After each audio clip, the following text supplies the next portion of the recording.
nti founder member naye ate mwezi balwa naga nti family kiriki kakati Mpuuga wa Mbogo weri Mbogo Mpuuga wa Mbogo kubanga yeye mwennyini yagamba ti family kati Mpuuga Mbogo ekibiina kya family ate naga ndi founder kati yatandikawo ekibiina ekya family bigambo bye sagala njogere na bigambo birala nti nze ndi founder ate walinoga nti family nepotism nga gwe founder ng'olina n'obusobozi obugolola abantu etumba olwo badde olinda ki bulijjo bakukwatire mu kituli ng'olina ebitaano by'abannansi ofumisa oluwagi mu luwongo lw'ensi olina oluseko owuta supu emiliyoni 5 mwezigira buno amaanyi gayogeza n'obusungu tumanyi gye buva si bubwe busungu bupangise bukuwesa butyo omwana wange obutwa.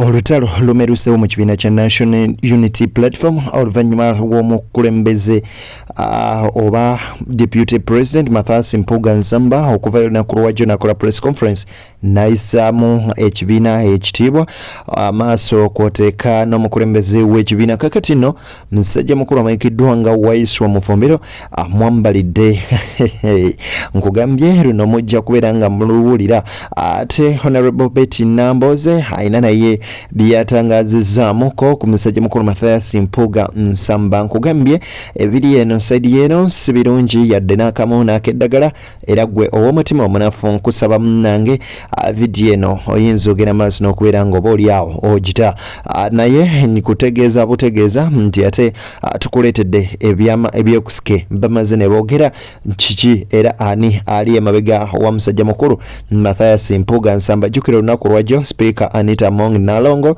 agenze maaso n'okubeera nga awandiika ekiwandiiko ekiraga nti basazizaamu okusaba kw'ekibiina kya National Unity Platform okugyeyo omukulembeze abokomishona amanyikiddwa nga Mathias Mpuuga mu Parliament okukakiiko akawabwa komishona ne bagamba tajja kuvaayo kakati bibino byonna mbikuleetedde.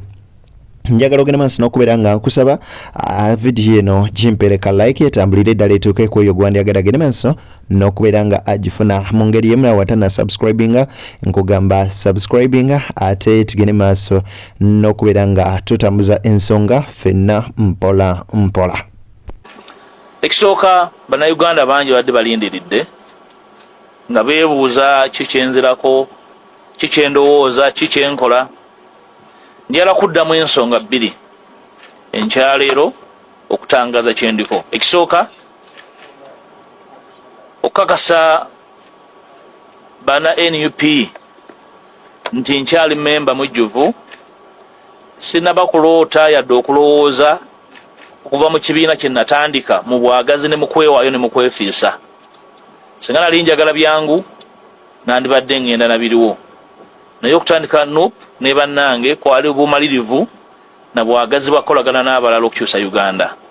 N'olwekyo tewali muntu yenna ajja kungoba mu NUP oli agenda kunsindiikiriza n'abadde bagezaako okunsindiikiriza nti ngende njala bagamba nti wendi era ngenda kwetaba mu bbanga eriddako mu mulimu omunene ogw'okukyusa enkola y'ekibiina. Ekibiina kibe nga tekitambula nga bwe twagala okujja mu buyinza nga kitambulira mu biragiro naye nga kitambulira mu Mpuuga Nsamba agamba nti ye si wakuva mu kibiina kya National Unity Platform era olunaku lwajjo yakombye kwelima n'agamba temulina kyemugenda maaso n'okubeera nga muŋŋamba. Kakati nno waneeno nno Waiswa mu Fumbiro wasinziridde n'abuuza ani yagoba mu kibiina oba ani yakugambyeko nti ove mu kibiina wabula okuggyako ogenda maaso n'okubeera nga gwe wennyini weerabisa ng'omuntu ssekinno. Mujjukira nti Mathias Mpuuga Nsamba yagenda maaso n'okubeera nga aweebwa milioni 5 nga service award mbwakasiimo ne ku ssente ze bayegabira bilioni 1 n'obukadde 7 wali eri mu parliament nga akakiiko ka commission. Kakati nno Mathias Mpuuga ekibiina kya National Unity Platform ekikulembebwa His Excellence Robert Kyagulanyi Ssentamu ne bamugamba Mathias kwata ensimbi ozizzeeyo. Mathias Mpuuga Nsamba n'akomba kwelima n'agamba siri wakuzaayo kasente kano era oba mwagala oba temwagala sente ngenda kuzirya. Kakati nno wenjogerera essaawa eno byamutabukidde dda kankuwe nno kwono bwino musajja mukulu Waiswa mufumbire gwaleese nkugambye kakkana byonna nze mbiina. Laba vidiyo eno n'oweegendereza then terawo mu comment section kiki kyolowooza tugende maaso n'okubeera ng'ensonga zino tuzikwasaganya mpola mpola. Kakati nno gwe muganda wange agenda maaso n'okungoberera neno beyond the newsroom nkugamba kimu yeetazulanga naffe weetuli nnyo nnyini ddala ogenda maaso n'okubeera nga tukuweereza. Kaakano keetegereze ate tukiggyemu omulamwa. Okwegwanyiza si kibinga mu Uganda. Ekikulu kya byonna azeeyo miliyoni 5 byonna byayogera ajja kubeera mutuufu ng'agendedde kubanga bujo yayogera ku mpisa. Kakati tusaba leero abeere musajja mukulu azeeyo miliyoni 5 yetondere bannayuganda bw'anaavaawo waddembe okwogera ensonga yonna erajja kuwulirizibwa buli munnayuganda. Waffe tuno tutwala ng'eyakemebwangula byetwogera si byaffe. Oli waddembe n'otukyawa ng'omaze okwetonda n'otukyawa bwa tetukwani tukumanya wuuyo gwe mwennyini gwe waako obujulizi tuli musajja mukulu. Kakati tewandibaddewo kitugatta kyonna. Kakati ekitugasse kumaamulako nakyemalira bweweekobanye naye wakati oyo mulutadi era bw'owulira aboogerera abo aboogeza ebigambo ebisongerero olina okwewuunya kuba mulutadi mu lusiraamu bamukola ki? Bakola ki mulutadi mu lusiraamu? Kayongo bantu babuli kugibwako mutwe ono mulutadi. Mpuuga mulutadi wandibadde na mulugube kuweebuka kutuuka. Mpuuga yagambye nti akimanyi bulungi Bobi wabasasulwa okumuvuma. Ani amuva? Era agenda kubagulula. Gwe mwennyini nkugambye mulutadi alina kukolebwa ki? Tuli kati mu bya ddiini mulutadi bamukola ki? Batola ku ki? Batola ku ki? Totya kunyonnyola binnyo. Batola ku ki? Batole ku mutwe. Toa kichwa. Mu kubuulira oyo tali mu lutalo olwa NRA boogera n'obawulira ngaga nti Museveni mu lutalo lwa NRA oyo kakumbi ke kamulyanga kinyanga basima kakumbi ku mutwe ng'eyo bizinesi egalibwawo. Tuli mu lutalo nga bw'otandika kwegadangana nsimbiza nakyemalira kati tukakasa tutya nti byonna ebibadde bitusumbuwa kusigwa obadde otundayo obubaka.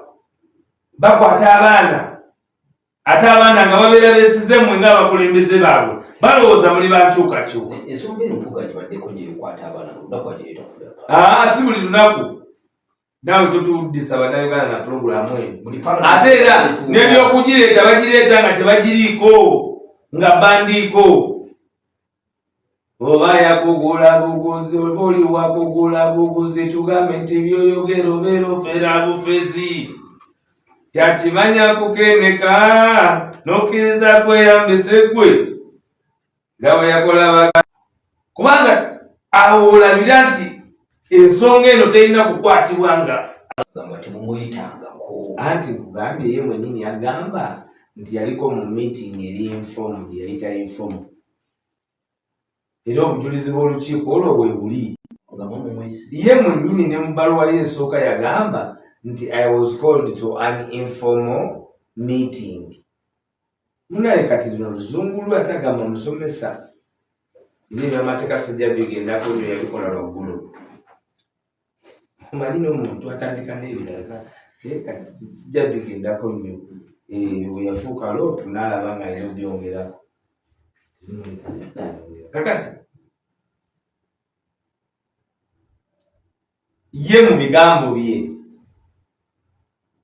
nti founder member naye ate mwezi balwa naga nti family kiriki. Kakati Mpuuga wa Mbogo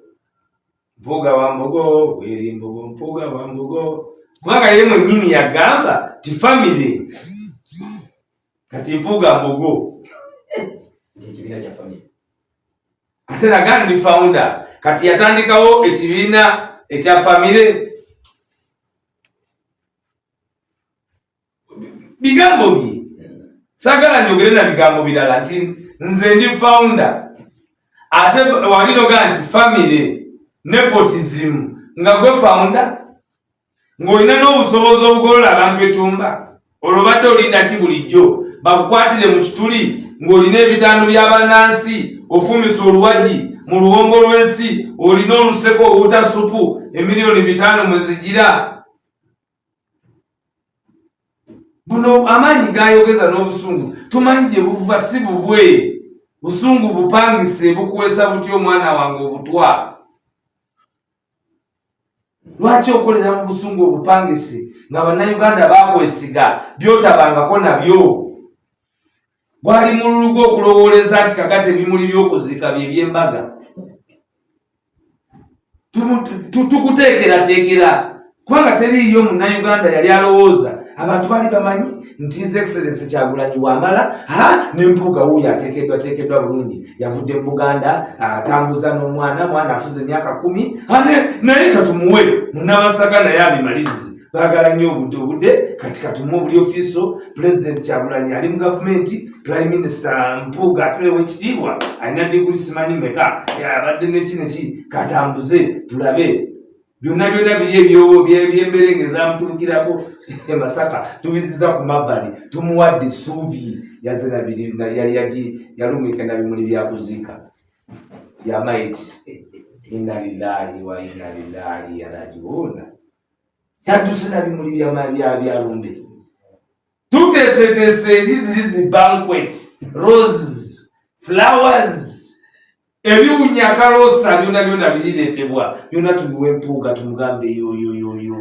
laba bwadduka n'ebyomugenzi inna lillahi wa inna ilaihi raji'un kyokera ayagala tunnyonnyole sebo masayansi zayesente sebo masayansi ebitano watwala byaweerere mwami masayansi otatwita baba tunadisondayo ezayesente wetondere bannayuganda tetukulinako obukyayi wadde era tuvumirira abo bonna abamulinako obukyayi naye azeeyo supu w'abannansi bwe yafumitamu oluseke mu lumongo ate agane kuzanya paati yanadibanga nakwefuula alina bifetefete mu matu tokamanyi kanadibanga kabeera mu fujjo aye twidde akatemako ebiwaawo nze ndikobera nadibanga twidde akutemako ebiwaawo twedda kwonona maadi gaife anti kaboomu kakuba omutyanga kakuba ettaka kakola katya kaleta kanadibanga kaba bwamaadi omu kafuukula era nkawulira embuga gyata twidde akusalako ebyo ebiwaawo nkabwine endakola gwanadibanga oidiba baire bakole ogwo ogw'okwonona mwe bali bwe yagambye nti agenda kulangirira ekiddako azira kyajja kulangirira ate kati lwaki akisuubiza anaazina akumba omuganda asanga kidaala ekiwala ekyo abavubuka babangayo neyetooloolawo bwanyumya kyali ekyo kyati twagala na bannange ate muyitawo naye ng'ebidaala biri wali supu bantu bali ku nkoko basika kyana kyange Muhammad yakitudde kyotagambangako kyotakobangako oyinza okuba nti kikyo musoga kuba nti takirambulira nga nakidaala yali basa jenesiga nga mwentereke ebyama byange lopu ebitano tebyandikutengudde mmeme emyaka gyejawuliranga buli obuyimba ffe twawuliranga tugamba nti bakulu bannaffe be babuulira nti ne bwaba ng'alina kikumika ngume taata ti Bobi ne waba ng'akuwa bwalopu wandigumye taata ebyo ebitano notabitwala mwami Mpuuga watukoze bubi nnyo weetaaga kukola bakigwe bagita malefu ebikumusala bakamuza mwenda ekkola eby'omuntu obuyo oyisitwalira kinjabiro naye sente ezo yazitwalira mu suuti ewakolera golo zazitwalira muki sajja agamba nti anazifuna yazidde difuna definitely na bank awo nga mukambwe ayo ntiyankubira nambuuza kubanga banagala betaaga okumanya yazino nayambadde ati yali mu kanzu ya muleera yaba ebitiibwa kubanga nazo ebitaano okuzifulira mu kanzu nazo ziyinza okukotega ali mu suuti temuli tayi mu kifuba byambala nkola ya kisazisaazi nina kenjagala okubuuza lwa kansi Waiswa omukisa singa gubaawo lopu nasira watambulire ku by'Omuganda lopu yani yali akulira oluganda gavumenti former commissioner yes nasira watambulire ku by'Omuganda mulirede okumuusa okukodomuko nze nja ku byetumugamba naye nakyemalira ne noli eri Yerusalemu bakyamubuzaabuza kubanga amanyi nti ne ku Lwokusatu lwa wiiki ewedde waliwo olukiiko mu maka ga Anita Among olukiiko olwalimu Mathias Mpuuga ne looya we nandibadde mbabulira olwaleero naye njagala kusooka kumusisinkana kugaye nti kanso ensonga zonna twazitegedde kubanga ffe tetwogera bya nsimatu kati ate looya w'engeri gyali mukwano gwange ate yadde kugwa looya kanso ali awo mwalakani kampanadi tumidde kwa musajja wange edda singa nali nkyasuula kyokolo singa tugenda kusinkana tusule kyokolo bakadde baffe bateranga okutugamba nti omusezi asera kiro naye amanyika misana. Anyway, Mathias Mpuuga Nsamba eyiye nno bwe bityo si birungi yaddakamu n'akeddagala naye afuuseeko oboolyawo omwana eyazaawa nga ye tawuliriza abakadde be akuuma atakuumira mpeera. Beyond the newsroom tugamba nti yensibuko y'ebyo by'otasobola kujja walala oboolyawo akuuma atakuumira mpeera.